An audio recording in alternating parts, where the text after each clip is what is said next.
Angola, Congo, Benguela, Mondiolo, Cabinda, Nina, Quiloa, Rebolo. Essa música de Jorge Benjor vale quase por uma aula de história. Há um grande leilão, dizem que nele é uma princesa fenda, que veio junto com seus súditos, acorrentados em carros de boi. Vários desses lugares e situações que o Jorge Ben cita em Zumbi são explorados em detalhe por Laurentino Gomes no primeiro volume de Escravidão, série que ele começa a lançar agora pela Globo Livros. O autor de 3 best-sellers sobre o século XIX volta agora no tempo para mapear as origens da escravidão no Brasil, retraçando desde o primeiro leilão de cativos em Portugal até o massacre do Quilombo dos Palmares. Nós conversamos sobre a amplitude do sistema escravista no tempo e ao redor do mundo e sobre as marcas profundas que a escravidão deixou na sociedade brasileira, penalizando a população negra até hoje. Também discutimos controvérsias, como o apoio da Igreja Católica e de pensadores iluministas à escravização de pessoas. E falamos sobre a desmistificação que Laurentino propõe da figura de Zumbi dos Palmares, que, segundo ele, não foi abolicionista. Eu sou Walter Porto e essa é a Ilustríssima Conversa.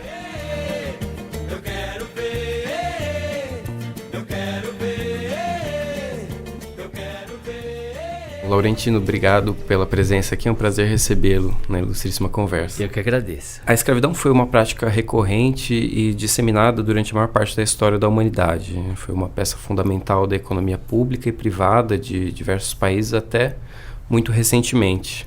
Como você diz em determinado ponto do seu livro, a gente vê resultado do trabalho de pessoas escravizadas nos pontos turísticos do Egito, nos Arcos da Lapa aqui no Rio, e até do espaço. Se algum astronauta estiver olhando, pode ver a muralha da China, que foi construída por pessoas escravizadas.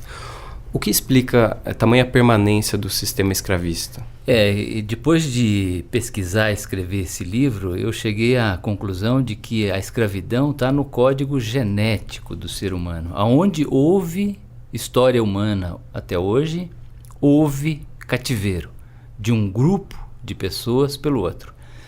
Essa é uma prática disseminada por todos os continentes, todas as culturas. Tinha escravidão na América Central, antes da chegada dos espanhóis, tinha no Brasil antes da chegada dos portugueses, tinha na época da Bíblia com o José, que foi vendido para o Egito pelos seus irmãos, tinha na China, na Índia, no leste da Europa, na África.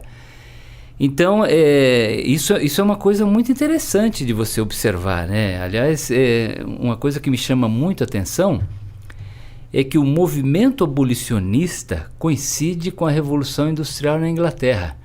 E ali estavam nascendo os novos escravos, movidos a vapor, a eletricidade, a petróleo, a bits e bytes hoje. Ou seja, nós vivemos hoje num mundo cercado de escravos, mas são as nossas máquinas. Eu não sei quanto tempo as máquinas vão continuar aceitando esse papel, ou vão inverter. Mas o fato é que seria interessante fazer hoje um cálculo de qual seria a força de trabalho convertida em seres humanos que os nossos foguetes, aviões, metrôs, ônibus, carros, computadores desempenham.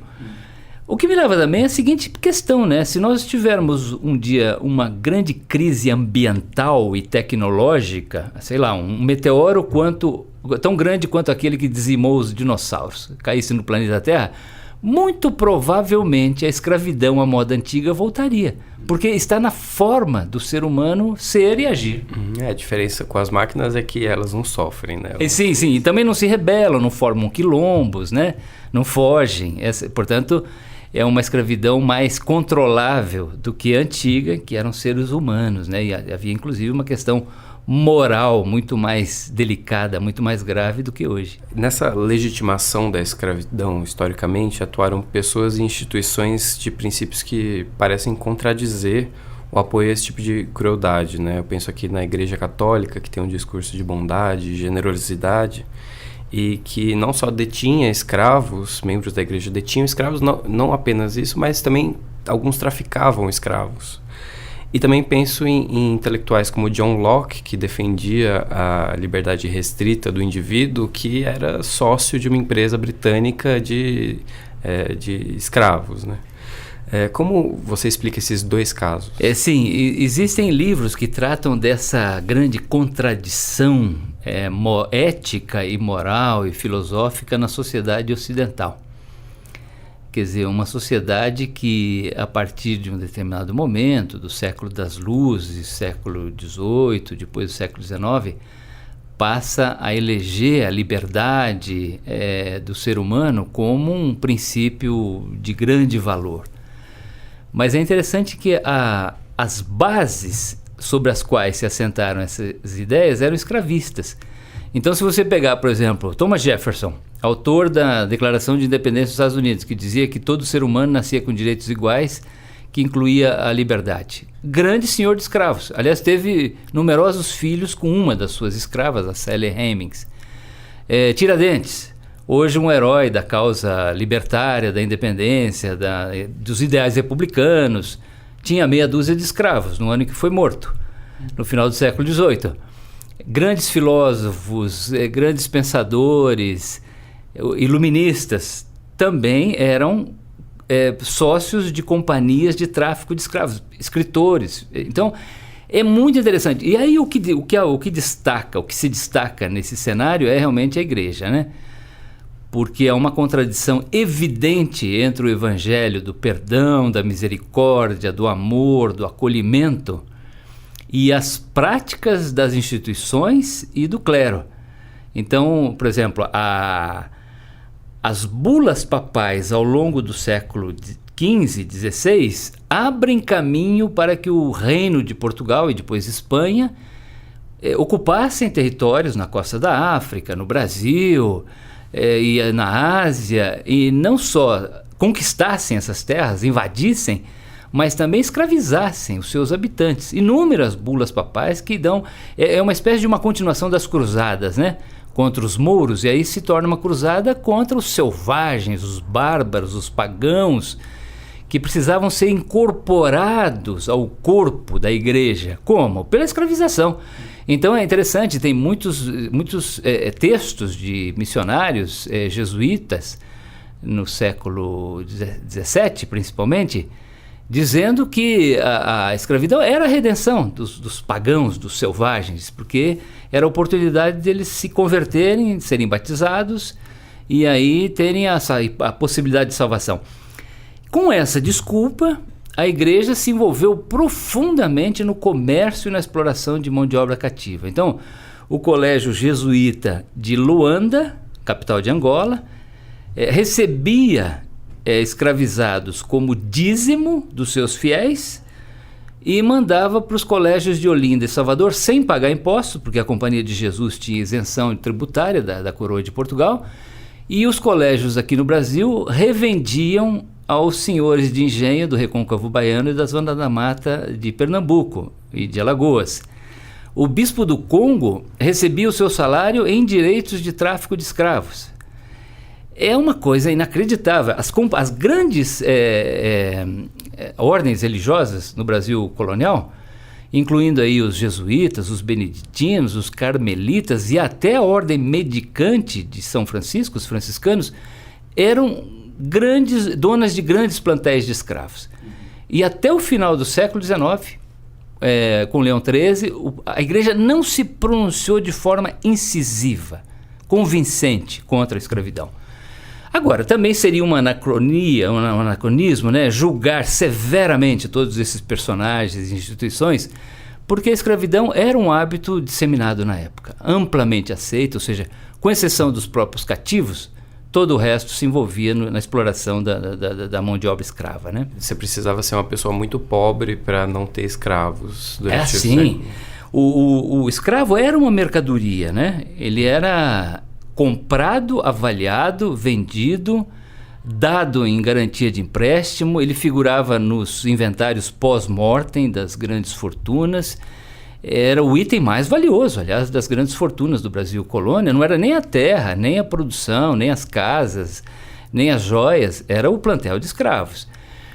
E eles eram marcados, saíam da África e ao longo do caminho eles iam recebendo marcas a ferro quente, como hoje você bota um código de barras numa embalagem de supermercado. Tinha casos de escravizados que chegavam ao Brasil com 3, 4 marcas que indicavam de onde vinham, onde fora vendido, qual foi o navio negreiro que transportou, para quem ele se destinava, o seu novo dono. E aí eles eram leiloados no Rio de Janeiro, em São Paulo, no Recife, para fazer uma outra analogia cruel, como um animal numa feira agropecuária do interior do Brasil hoje. Então havia a primeira escolha, que eram as peças da Índia. Então eram os escravos mais jovens, homens, com a sua plena capacidade de trabalho, entre 14 e 25 anos, que tinham o melhor preço. Depois vinham as mulheres, os adolescentes, os mais velhos, as crianças, inclusive recém-nascidos, que eles chamavam de crias de peito, que eram leiloados nesses leilões. E aí sobravam aqueles que ninguém queria comprar, que eram os doentes. Chegavam muito, muito debilitados das viagens dos navios negreiros. E aí havia no Rio de Janeiro um mercado secundário de pessoas também carentes, com baixo poder aquisitivo, que arrematavam esses escravizados doentes por preços muito baixos, levavam para casa, cuidavam deles na esperança de revendê-los caso eles se curassem. Era um investimento. Então, eu acho que quando você olha o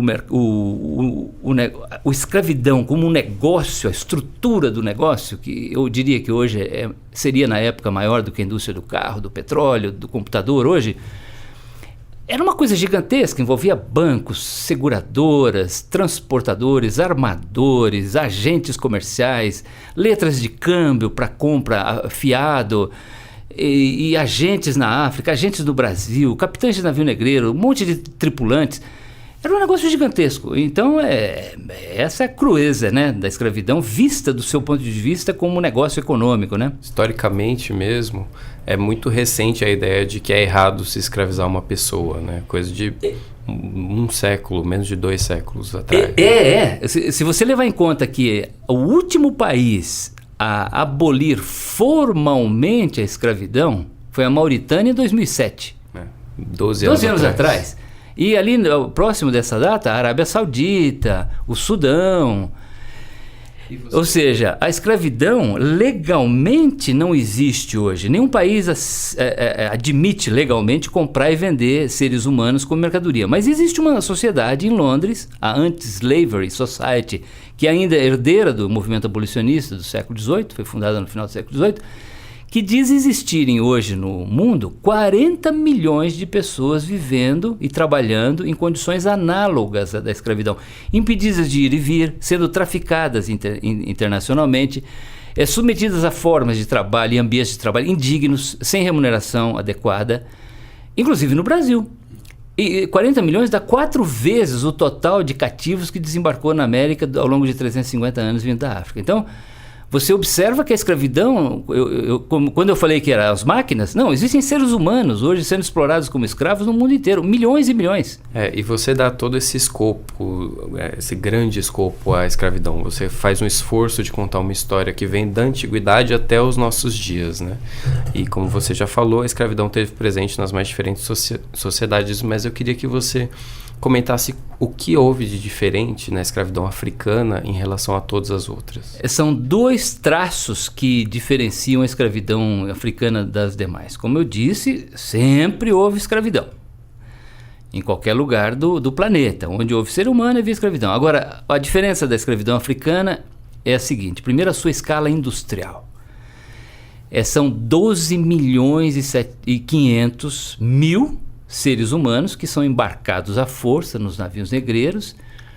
10 milhões e 700 desembarcam na América, 5 milhões no Brasil, 40% do total. O maior território escravista da América foi o Brasil.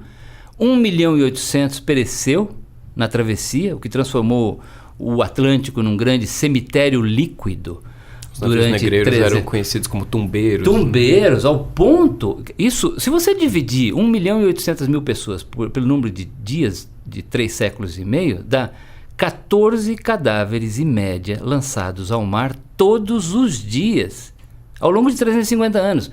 Ao ponto de haver relatos na época de mudança no comportamento dos cardumes de tubarão, que acompanhavam os navios negreiros, ficavam à espera dos cadáveres que seriam lançados ao mar. Isso, para mim, eu abro o livro com isso, né? É a coisa que mais me chocou. E, além disso, havia uma divisão do trabalho na América que se assemelhava muito às futuras fábricas da Revolução Industrial. Então, nas lavouras de cana-de-açúcar do Nordeste, os engenhos que funcionavam 24 horas por dia durante a safra, aquele fogaréu noite adentro, cozinhando o caldo da cana para transformar em açúcar, descritos e comparados pelo padre jesuíta André João Antonil como o fogo do inferno. Ele comparava ao inferno. Então havia uma divisão do trabalho que era pré-industrial. Então essa é a primeira característica, a dimensão industrial, tanto numérica quanto no que diz respeito à divisão do trabalho da escravidão africana. A segunda é o nascimento do racismo.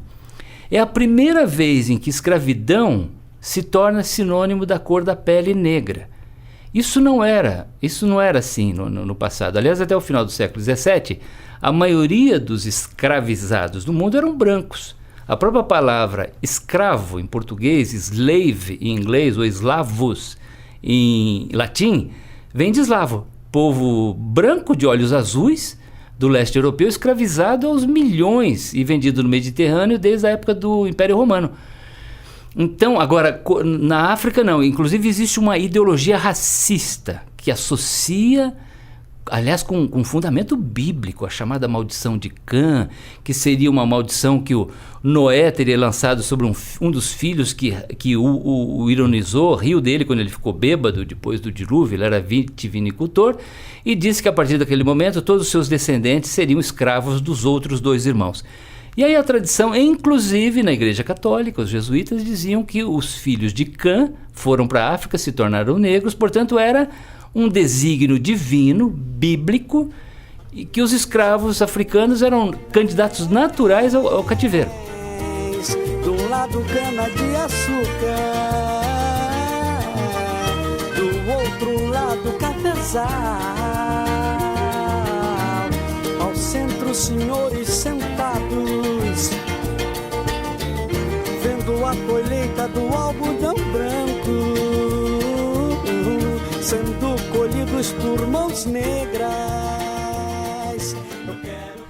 Um argumento comum hoje para rebater a ideia de reparação histórica aos negros pela escravidão é que os próprios líderes de povos africanos eram parte integrante do sistema da engrenagem escravista, né? Eles capturavam cativos de suas terras e negociavam com os europeus, uma prática que você descreve extensamente no seu livro.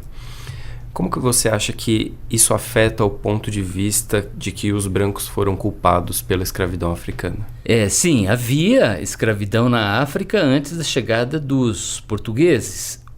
Negros escravizavam negros, tanto quanto brancos escravizavam brancos, em qualquer lugar do mundo. Então não há novidade nenhuma nisso. O problema é quando você usa este fato histórico como um argumento racista para atribuir aos africanos e seus descendentes a culpa pelo próprio cativeiro, pela própria escravidão. E principalmente usar isso politicamente para combater políticas públicas destinadas a enfrentar o legado da escravidão. Então isso realmente é assustador. Você vê numa rede social ou em discursos de campanha de altas autoridades da República, dizendo os portugueses não entravam na África, eram os próprios africanos que escravizavam os africanos e tal. Então, ou seja, eu, branco, não tenho mais responsabilidade sobre esse assunto. A culpa é deles, eles que se virem. E eu acho que, então, eu acho que é um argumento racista, mas não é mera opinião. Existe uma agenda política por trás desse tipo de argumento, que é justamente desfazer políticas importantes em andamento hoje no Brasil, como por exemplo as cotas para afrodescendentes em postos de administração pública, nas escolas, nas universidades, procurando corrigir esse passivo da escravidão. Ou impedir que essas políticas até avancem, que sejam aprofundadas, porque esse é o grande legado da escravidão. A escravidão acabou formalmente em 1888, com a Lei Áurea, mas o Brasil abandonou os seus escravos e a sua população afrodescendente à própria sorte. E o resultado aparece hoje nas estatísticas, que são horrorosas, em todos os itens. Renda, educação, moradia, saúde, segurança, os melhores postos da administração pública, da administração privada, os escritores, os professores da Universidade de São Paulo, os diretores de cinema. É uma minoria só de negros, né, e afrodescendentes, embora seja a população majoritária. Então, nós precisamos urgentemente fazer, né, o que o Caetano Veloso chama de uma segunda abolição, e com a qual eu estou de acordo. O Joaquim Nabuco dizia que não bastava acabar com a escravidão, era preciso enfrentar também o legado da escravidão. Ou seja, essa era a agenda abolicionista completa do Joaquim Nabuco, e só a primeira parte aconteceu. Ou seja, no final do século XIX, o Brasil branco imperial, submetido a uma pressão terrível do mundo supostamente desenvolvido, o Brasil se tornou um pária internacional, tanto quanto a África do Sul, durante o regime da segregação racial. O Brasil decidiu limpar uma mancha, entre aspas, que comprometia a sua imagem perante o mundo desenvolvido. E aí fez a Lei Áurea. Mas a consequência da Lei Áurea não foi enfrentada. E nós pagamos esse preço hoje, num país profundamente desigual e que, na minha opinião, não vai a lugar algum enquanto não enfrentar esse desafio. E só complementando a sua resposta de que por que os negros não são responsáveis pela própria escravidão, acho que dá para dizer que sem os europeus ela não teria esse sistema industrial que ela teve, né? Essa amplitude. Sim, claro que havia uma elite militar africana que participou ativamente da captura, da venda de pessoas na África. E aliás, está lá até hoje. Isso é um ponto bastante delicado na história da África, porque existem herdeiros, dinastias de chefes africanos que se beneficiaram da escravidão e hoje continuam mandando nos seus países. Mas é preciso levar em conta também que os europeus estimularam as guerras, os conflitos, desestabilizaram o continente africano, fornecendo armas, munição, álcool, mercadorias e uma série de coisas que realmente mudaram o ambiente político. Vários reinos, impérios caíram ou surgiram para fornecer mão de obra cativa aos europeus. Entrando um pouco mais na maneira como a escravidão fundou o Brasil, você fala várias vezes no livro que a escravidão é a coisa mais importante a ser estudada no Brasil, né? Você traz dados e números que dão uma boa dimensão desse tema graças à feliz multiplicação de estudos que enfrentam o tema da escravidão no Brasil e no mundo. Um dos dados que mais me impressionaram foi a diferença numérica entre os africanos e europeus que chegavam ao Brasil. Nesses 350 anos de escravidão, você argumenta que de cada 100 pessoas que vinham para o Brasil, 86 eram negras, eram pessoas escravizadas, e 14 eram europeias. Como isso moldou a sociedade da época? A escravidão está no alicerce da formação da sociedade brasileira. E, aliás, é importante levar em conta que não é só a escravidão africana, né? Logo que chegaram aqui, os portugueses tentaram, de forma bastante disciplinada, organizada, escravizar os índios. Esse número é muito controverso, mas estima-se que haveria entre 3 milhões e meio a 5 milhões de indígenas no Brasil na época da chegada de Cabral à Bahia.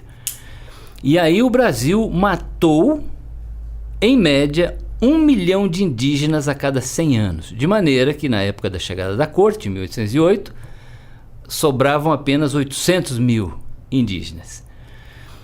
E a escravidão indígena não... Aliás, é muito interessante, a primeira carga de cativos que cruza o Oceano Atlântico não vem da África para o Brasil, é do Brasil para Lisboa.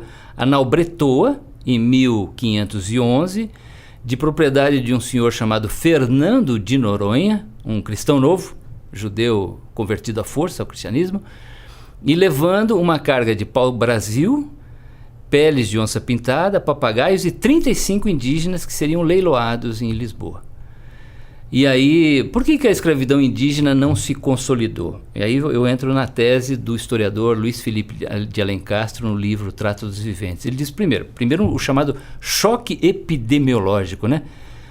As doenças novas, sarampo, gripe, varíola, que dizimaram os indígenas nessa escala de milhões de mortos ao longo de 3 séculos. A segunda é que não havia um mercado organizado de fornecimento de mão de obra cativa no Brasil. Ao contrário da África, onde já havia rotas transsaarianas, portos de embarque, preços definidos, compradores, fornecedores, mercadorias utilizadas no comércio de gente. E aí a escravidão se firma. E aí é uma coisa inacreditável, é gigantesco. São 5 milhões de pessoas escravizadas que entram no Brasil, vindas da África, até 1850. 1850, quando o tráfico foi proibido. De Queiroz. Finalmente, o Brasil, sob uma pressão poderosa dos navios de guerra da Inglaterra e tal, acaba cedendo e faz a abolição do tráfico de escravos, né? Mas assim, a escravidão moldou o Brasil, todos os nossos ciclos econômicos, do pau-brasil ao café, passando pelo açúcar, pelo tabaco, algodão, as charqueadas do Rio Grande do Sul, ouro, diamante, tudo isso foi mantido por mão de obra escrava.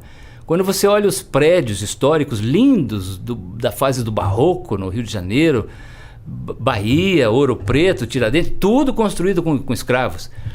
Então, assim, o Sérgio Buarque de Holanda tem uma tese que eu gosto muito, que diz que o Brasil foi tão dependente da mão de obra escrava que isso distorceu a maneira como nós vemos o trabalho. Porque no Brasil colonial, quem trabalhava era o escravo. Se você fosse à missa ou num concerto de teatro, você não levava o seu próprio guarda-chuva, o livro, nada. Era o escravo que ia atrás carregando. Então isso fez com que hoje nós chegássemos a uma sociedade que desvaloriza o trabalho, especialmente o trabalho braçal. Quem trabalha é o inferior, é aquele que é explorado, mesmo depois da escravidão formalmente abolida. Mas eu queria comentar mais sobre essa proporção muito maior de escravos em relação a brancos. Tinha muito mais escravos do que brancos. Como que essa sociedade parava em pé, né? Que sistema agia para manter essas pessoas não rebeladas? Primeiro, onde houve escravidão, o mecanismo tanto de captura quanto de controle sempre foi a violência, né? O Brasil criou uma série de mitos a respeito da sua própria escravidão, como se isso está em Casa Grande de Senzala, do Gilberto Freire. Uma escravidão mais benévola, mais patriarcal, de grande mestiçagem, nós nos misturamos muito rapidamente e isso teria dado resultado a uma sociedade de democracia racial. Esse é um grande mito, não é verdade. Mas o mecanismo de controle era a violência. Existiam manuais sobre quantas chibatadas você devia dar no escravo que cometesse determinados furtos, pequenos delitos. Depois, no século XVIII e XIX, o Estado assumiu essa tarefa. Então, os proprietários de escravos levavam seus cativos que fugiam ou cometiam qualquer delito para serem açoitados no calabouço no Rio de Janeiro, ou em praça pública, para servir de exemplo. Então, esse foi o primeiro mecanismo de controle. Mas o interessante é que no Brasil também havia umas certas válvulas de escape. Então, por exemplo, as irmandades religiosas, que foram muito influentes, muito numerosas, como a Irmandade de Nossa Senhora do Rosário dos Pretos, que serviam como um modelo de integração, de reconstrução da identidade desse cativo africano, essa identidade perdida na travessia do Oceano Atlântico, na sociedade escravista do Brasil colônia.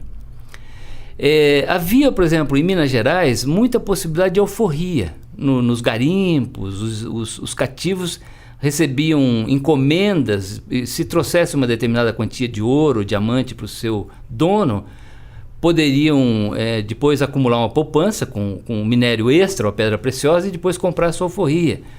Ou seja, é interessante observar que poucos foram, proporcionalmente, os escravos no Brasil que fugiram, formaram quilombo ou se rebelaram. A principal forma de resistência foi de acomodação, foi de integração, de encontrar os pequenos e numerosos espaços que a sociedade escravista oferecia para que eles tivessem família, sobrevivessem, produzissem as suas hortas, pequenas roças no fundo da senzala e até conseguissem a liberdade. Mas aí é um outro aspecto interessante também, que é uma ideologia de branqueamento da população.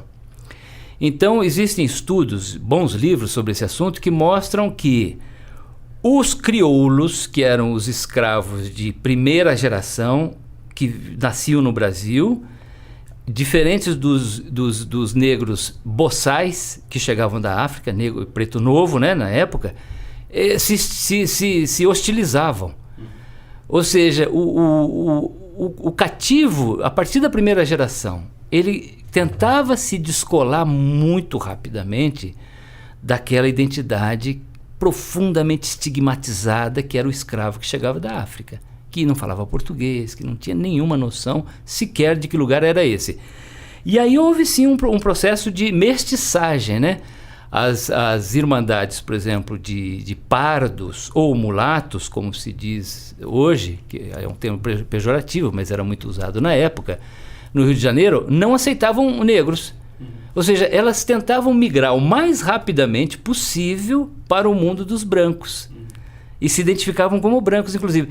Ou seja, isso é muito interessante. O sistema escravista explorava essa rivalidade, essas aspirações internas do sistema como uma forma de controle. Isso funcionou muito bem. Você usou a palavra mulato, isso me lembra que você usa essa palavra algumas vezes no livro, né?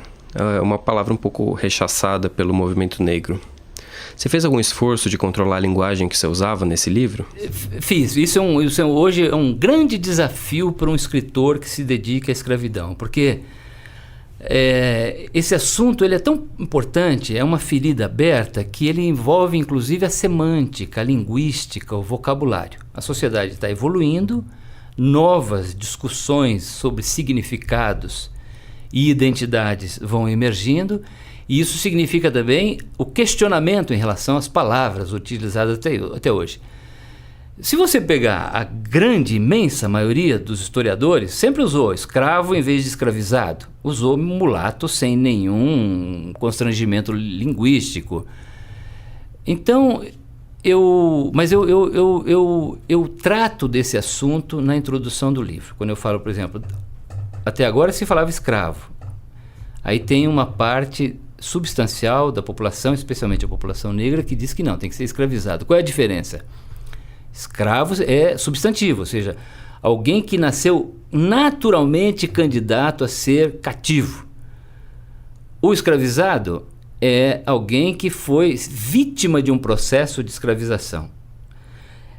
Ainda não é adjetivo em língua portuguesa, é particípio do verbo escravizar, mas como a evolução tá indo, a discussão, muito provavelmente daqui a pouco escravizado vai virar adjetivo. Como ainda não é, eu uso como sinônimo de escravo. E mulato, sim, é um termo muito pejorativo, porque vem de mula, um animal híbrido, que não se reproduzia. Como, por exemplo, pardo, que é uma categoria oficialmente utilizada nos censos do IBGE, vem de pardal, um pássaro de cor indefinida. Então você vê que isso é um terreno muito minado, e para um escritor escrever e levar tudo isso em conta fica super difícil. Então o que eu procurei fazer? Ser transparente, dizendo, olha, tem sim essa discussão, mas eu uso essas palavras levando em conta inclusive que elas são aceitas de uso comum amplamente nos dicionários e nos livros de história até hoje, até para facilitar a compreensão do meu leitor, né? Se eu começar a usar uma linguagem muito cifrada, muito politicamente correta, muito vanguardista nessa discussão, o meu livro pode ficar de difícil entendimento para o meu leitor médio, comum, né? Aliás, eu acho importante comentar que você é um escritor branco, né? Falando sobre o tema da escravidão, que por mais que tenha já afetado populações brancas, no Brasil estigmatiza as pessoas negras. Como que isso afeta o seu ponto de vista escrevendo sobre escravidão? Na introdução do meu livro eu digo que existem diferentes olhares sobre a escravidão. Essa é uma ideia que veio numa pessoa que leu os originais, a embaixadora Irene Vidagala, que me chamou atenção para esse aspecto. Existe um olhar branco, um olhar negro, e às vezes eles se contrapõem, e existe um olhar atento, no qual eu procuro me enquadrar. Agora, eu digo também no meu livro que a minha herança cultural de descendentes de italianos que vieram para o Brasil substituir a mão de obra escrava no final do século XIX, na colheita do café no interior de São Paulo, de certa forma limita o meu olhar. Eu jamais passei, como um homem branco, eu jamais passei pela dor de sofrimento, né? A experiência de sofrimento e dor de um negro que tivesse vindo pro Brasil cativo no porão de um navio negreiro, ou a experiência de dor e sofrimento de um homem negro que hoje é vítima de preconceito no Brasil do século XXI. Então isso limita o meu olhar, mas eu procuro ter um olhar atento e especialmente ser transparente. Aí tem outras duas razões. Escravidão deveria ser assunto de interesse de todos nós brasileiros, dos 200 e poucos milhões de habitantes do Brasil, independente da cor da pele. Portanto, escravidão também é assunto do meu interesse. E uma terceira razão é que esta associação entre escravidão e pele negra é uma construção racista dos brancos nos séculos XVI, XVII e XVIII. Que, como eu já expliquei, né? Ou seja, que os escravos, os africanos, seriam naturalmente candidatos à escravidão. Então, eu acho que talvez essa não fosse uma identidade a ser aceita naturalmente hoje. Ela deveria ser questionada, porque nem sempre foi assim. Escravidão sinônimo de negritude. Então, claro, é sinônimo de dor e de sofrimento. A história, sim, mas dizer que escravidão é só coisa de negros, primeiro ela é excludente, né? Ela exclui os brancos da discussão. Ela é de negação. Os brancos brasileiros vão dizer, claro, esse assunto não é meu, por que eu vou entrar nele?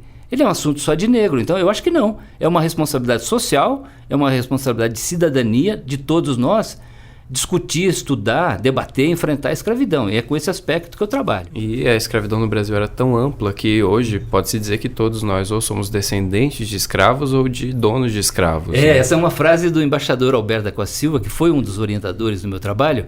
E ele fala isso, olha, nós todos temos a ver com a escravidão porque nós somos ou descendentes de escravos, ou de donos de escravos, ou de imigrantes que chegaram ao Brasil para substituir os escravizados depois da Lei Áurea. Então, esse é um assunto de todos nós, não é? Zumbi é senhor das guerras, é senhor das demandas. Quando o zumbi chega, é zumbi quem manda. Encaminhando para o final da nossa conversa, também o seu livro se encerra com uma discussão sobre a vida e a morte de Zumbi dos Palmares, que foi um dos principais ícones aí da luta contra a escravidão no Brasil. E você faz um esforço para desmistificar justamente a figura do zumbi, dizendo que, na verdade, há pouco recurso documental que descreva como que era tanto o quilombo de Palmares quanto a personalidade de Zumbi.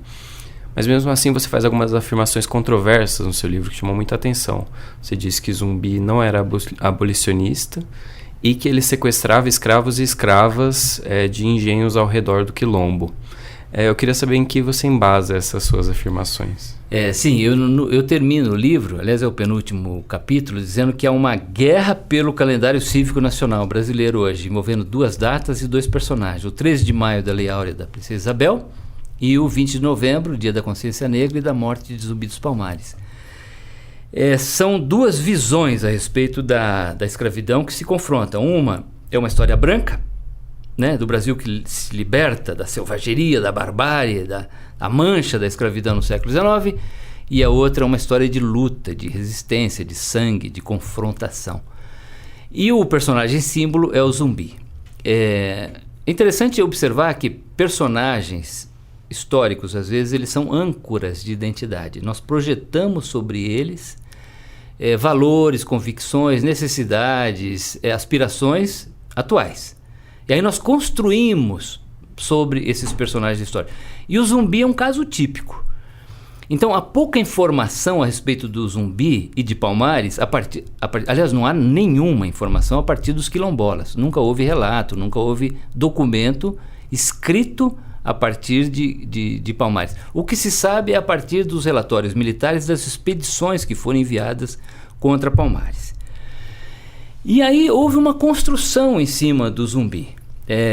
até influenciada por exemplo, um ambiente de muita influência das ideias marxistas no século XX, alguns escritores tentando desenhar o zumbi como um líder republicano, socialista, que em Palmares haveria assembleias populares, onde as decisões seriam tomadas, abolicionista, até o zumbi não apenas como um herói da causa negra, mas também de todos os oprimidos, dos operários, dos campesinos, dos ribeirinhos e assim por diante.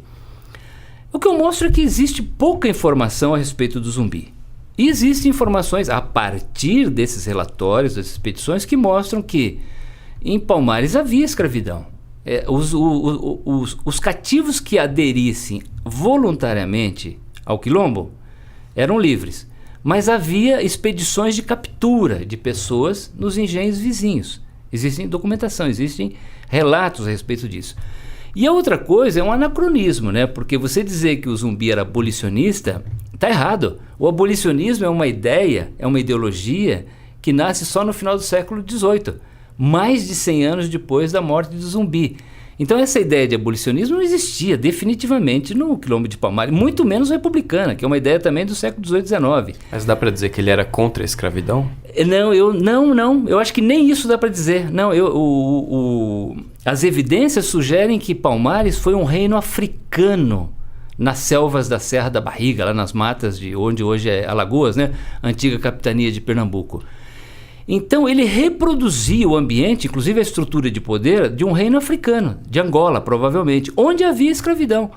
Então não acho que o zumbi estivesse lutando contra a escravidão, ele estava lutando pelos interesses do seu grupo, pela sua própria sobrevivência, contra o regime escravista na região em que ele estava, estabeleceu um reino africano lá no interior, numa região remota da capitania de Pernambuco, mas eu diria que seria uma dedução indevida dizer que ele estava lutando contra a escravidão e que ele fosse abolicionista, republicano e coisa assim. Isso é mera dedução. Então não é que eu tentei desconstruir o Zumbi dos Palmares. O que eu mostro é que existe uma construção mitológica sobre esse personagem que precisa ser levada em conta ao estudá-lo. Certo, Laurentino. Obrigado pela entrevista. Eu que agradeço. Obrigado.